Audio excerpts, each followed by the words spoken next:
What's up guys, and welcome back to another episode of Career Mode. This is episode number 25. We're starting today's episode with a brand new season at the City Ground, our third year in charge of Nottingham Forest, where we've been given a budget of around £76 million for the new season, which to me is really fair. You know, top 10 finish last year, that was what I was targeting. We ended up finishing in 7th place, and more on that in just a moment's time. But 76 million, I would say, is about fair. So last season, we delivered on our promise, top 10 and a place in Europe for this year. We're all delighted with the progress the team has shown so far, but it's continued to grow, as will our expectations. And as you can see right on cue, the objective screen here, reached the last 16 of the FA Cup. Haven't done that so far, knocked out in the last 32 in the two previous rounds. Finish in a Europa League spot, which is 5th in the game. As we know, the only guaranteed way you can hit that objective is finishing in 5th place. And you would have seen it as well. Our European objective this season, as you see our on-the-pitch objectives here, is to reach the quarterfinal of the Europa League. Yeah. So, very briefly on this, I have now finished in a Europa Conference League place twice in FIFA 23 and FIFA 22. And each time I've done that, we've qualified for the Europa League instead, as Rodri Brown stays with great potential. EA! Why? He's 19. He won the assist title last year. So frustrating, man. Seriously. But yeah, twice now I've finished in 7th place to qualify for the Europa Conference League. And instead of going into that competition, we've been put in the Europa League. So I'm gutted. Like, honestly, I'm really gutted. And I know it sounds stupid because we're going into a higher competition, but I want to play the bloody Europa Conference League. I've not done it yet. I really want to play that competition. Twice I finished in 7th. Twice it appears, based on the domestic cup winners, that we should go into the ECL. And instead we've gone into the Europa League instead. It is so frustrating. For our transfer policy this season, sign players with European experience helps in our first year in Europe. Our stars will be targets for big clubs. Don't stand in their way if bids come in. And don't sign loads of players you've signed before, Docs, please. Yeah, obviously last season I signed a few players that we've had before. Tino Livramento, right on cue, James Ward-Prowse, and of course the Shocker as well, which prompted a bit of backlash from you guys in the comments. And I want to touch on this real briefly. Obviously, I've been playing career mode for over a decade. I've been making these videos for over a decade now. Of course, with all the saves I've done, with all the teams I've managed, with all the players I've bought, you know, heroes are a staple on my channel. You know, we'll always have heroes in my saves because that's the way we've always done things on my channel. But I do take the point that oftentimes I can be guilty of signing, you know, players that I've signed a few times before. And last season, of course, we did that with the Shocker and, of course, Livramento and Ward-Prowse as well. I do apologise if the repetitiveness can cause a bit of frustration at times when you want to see me vary things up a little bit. So for this season, I'll do my best to take that feedback on board and look to sign players that I've never signed before. And, you know, of course, because, you know, I've played the game for so many years, you know, I've obviously had so many different career mode saves with so many different career mode teams. Obviously, I'm going to have used a large chunk of these players. But of course, I do take the point that sometimes I can sign the same player quite often, and this time around I'll try and vary things up as much as I can. So I'll take that feedback on board from last season, and we shall try and vary it up this year. So you would have seen one of our other transfer policy objectives was to not stand in the way of players if big clubs come calling. Well, how about this to start the episode off? Tino Livramento, wanted by Barcelona, we let him go. James Ward-Prowse, wanted by the Red Devils, we let him go. Yep, I didn't stand in my way of the former Saints, wanted by major European clubs. Livramento, off to Barcelona. Ward-Prowse, off to Old Trafford after just 1 year here. And that now raising our budget to around £144 million. Yep, major drama to start today's episode off as two of our most consistent and best players last year leave the club after just 1 year. And I thought, okay, alright, it's time to replace. And in midfield, well, I don't think I've signed him before. And I must say, it seemed to make sense realistically as well. He left Anfield, he wanted first team football. He got it under Thomas Frank at Brentford, but now he feels he's good enough to make the step up and play in Europe once again. He spent a bit of time playing in the Champions League with Liverpool. He's had a few games in Europe under his belt. Now proved himself in West London. He's good enough for first team football, and now we're going to combine the two. For £38 million, he goes from Liverpool to Brentford to Nottingham Forest. 23 years old, 81 rated, 5 years, 50 grand a week, and Curtis Jones is in at the City ground to replace Ward-Prowse. And I really like this signing as well because, again, he left Liverpool, he wanted first team football, he got it at Brentford, but you see his stats here, and again, at just 23 years old, he's only getting better. He feels he's good enough for Europe. I feel he's good enough for Europe. And you look at his stats here, he's a great replacement for James Ward-Prowse. I talk about those energetic players that can run for days.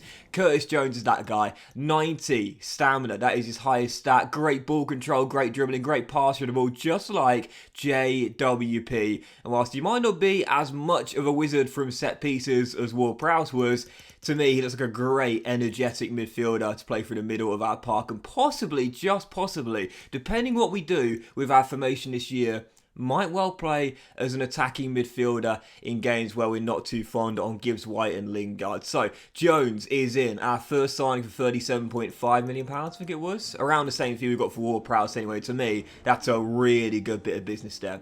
So, second signing of today's episode happened right after Curtis Jones, released by Newcastle United. And I thought if Sirigu is gone, we're going to need a new backup goalkeeper for Dean Henderson. Martin Dubravka, obviously last year on loan at this year on loan at Manchester United in real life, but went back to the Magpies for season 2, but released at St James's Park, and we picked him up on a free transfer. I always like an experienced goalkeeper. You know, I always like an older goalkeeper, and Dubravka, I don't know if he's played in Europe before. Obviously, he's played in Europe for what I mean. I don't know if he's played in the Europa League before. He might have done, but Dubravka in several years as the main man between the sticks at St James's Park, now replaced by Nick Pope, but he's in now in the twilight of his career as the stand-in for Dean Henderson. And on a free transfer, I'm certainly going to say yes to that. And as we move on to our next signing directly afterwards, after the sale of Ward-Prowse, I didn't just sign one midfielder to replace him, but two. Donny van der Beek, frustrated with a lack of first-team football at Old Trafford, left to Brighton and Hove Albion to play under Roberto De Zerbi. But Brighton last season only stayed up on the final day after beating Manchester City. Donny van der Beek wants to get back in Europe. Last season to save, his old team Ajax won the Champions League. He wants to go back to playing in European football. He's done so with Ajax and at Old Trafford, and now he'll do so at the City ground. I said I wanted European experience and players I've never signed before. Yep, criteria met with Donny van der Beek. He is in 27 years old, and you know, I like Van der Beek, I really do. It's a bit of a shame that since coming to Old Trafford, he's just never, ever really had any kind of consistent play time. But as a passer of the ball, he's really solid. He's got great vision, Donny van der Beek, good energy as well, and the sort of player that, again, can sit deeper and can operate really well when going forward in the final third. Like Curtis Jones, I'm going to put him on the ball in midfielder development plan. That'll get his defensive work rate up from medium to high, because whatever position you play on the pitch, I want you to have a higher defensive work rate. That's just a staple of my teams. Every player has got to work really hard out of possession. No such difference for Curtis Jones or Van der Beek. They both going to get those defensive work rates from medium to high. Donny van der Beek in. And again, I think the fee was £32 million, about that. And to me, that's a really good deal there. For the 27-year-old in the prime of his career, a player I've never signed before, meeting that transfer policy, and good European experience as well. Donny van der Beek is in. So following that, I turned down a bit for Lewis O'Brien from Wolves. I like O'Brien. I do as a squad player. I think he's really solid. And Maguire looks like he's on his way to Southampton as well. We turned down a bid there for Yates. I'm trying to keep him in England for the realism there. Another bid for Ryan Yates turned down. Trying to keep him in England. And this was an interesting one. Jonathan Panzo came back from his loan spell from Coventry City. Didn't play at all last season. Whilst he is only 23 years old, I put him on the transfer list and I thought, yeah, I think we can do better than someone that's 73 rated. So Jonathan Panzo is going to go. And I didn't mind the destination either. You know, I mentioned when we started the save, I want to sell my players to realistic destinations. Well, Jonathan Panzo might be English, but he left the Chelsea youth setup to join Monaco. Then he played for Dijon, so he's played in France, so he's not against playing in Europe at such a young age, and now he's going to go and play for Monza in Italy as well. Maguire has gone out on loan to Southampton. He's one of our good young prospects there, so he'll get some first-team football under Ralph Hasenhüttl. Really like that, because we know Southampton love those young players, and Bryn James as well. Loan deal from Venezia. Turn this one down. Again, I want to keep him in England for the realism. I mean, I don't think any young player would say no to playing in Venice. I certainly wouldn't, but even so, I want to try and keep him in England. So Panzo does go to Monza. And again, I didn't mind that one there. Also, when I sell my English players, I do want to try and keep them in England if I can, primarily for the realism, because, yeah, okay, English players do go abroad a bit more than they used to, but still, it's probably more realistic to keep them in England if we can. Dale Fry, for example, on the transfer list, I just can't see him rocking up in Madeira. I just can't see it, as the Portuguese side put a bit in there. I just can't see it, and I definitely can't see this as well. Now, I know earlier in the episode I said don't stand in our star players' way if the big clubs come calling, but I just can't see this one really. Ryan Yates can't get a game at Nottingham Forest. I don't think he'd get much game time at the Bernabeu either, if I'm being honest. Where are all these big bids coming from for Ryan Yates? He can't get a game at the City Ground, yet Napoli, Real Madrid putting in bids? Come on, man, it's just not realistic. But turned out a bit of a tie-way. But this was an interesting one here. Bid for Nico Williams from Lazio. I got to say, though, brief loan spell at Everton last year, and he's come back really good at 79 overall. I think this year, obviously, we sold Livramento. I think Nico Williams, finally, might show the signs of progression we needed him to at the start of the season and become our starting right-back this year. At 79 overall, as good as Jayden Bogle. I think now after that mini loan spell at Goodison Park, he might be ready to be our starting right-back overall. But this was the big one here. Moussa Niakhaté, in the final year of his contract, wanted by the Champions League winners of last season in the save, Ajax. And whilst I wanted a bit more money, I couldn't get any more out of the Amsterdam side. And I said, okay, fair enough. For 15.5 mil, I said I wouldn't stand in my star player's way if the big clubs come and knock him. Ajax did. They're the Champions League winners of last season in the save. So I said, okay, Moussa, you want Champions League football? You're good enough for it. I'm not going to stand in your way. You, last year, one of my best players, helped us have one of the best defensive records in the division. Senesi's best partner in the back line was Niakhaté. I've loved him since season 1, but I can't stand in his way. He wants to play Champions League football in the final year of his contract. I'll let you go, Moussa, and thank you for your service. He is off to Ajax, and as you'll see here as well, finally, at like the 10th time of asking, we got an English side putting in a bid for Ryan Yates, and it was a lot more realistic than Real Madrid. Yet Wolves wanted to take Ryan Yates to Molineux. We said yes for £10 million.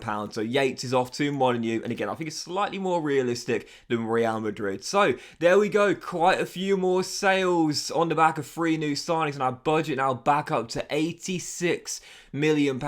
We bought in Van der Beek, we've bought in Curtis Jones as our new starting midfield duo, and of course we've got Dubravka to replace Sirigu as our backup for Henderson, with 86 million remaining in the budget after those big sales of Livramento, Ward-Prowse, Niakhaté. The question is, where do we strengthen next?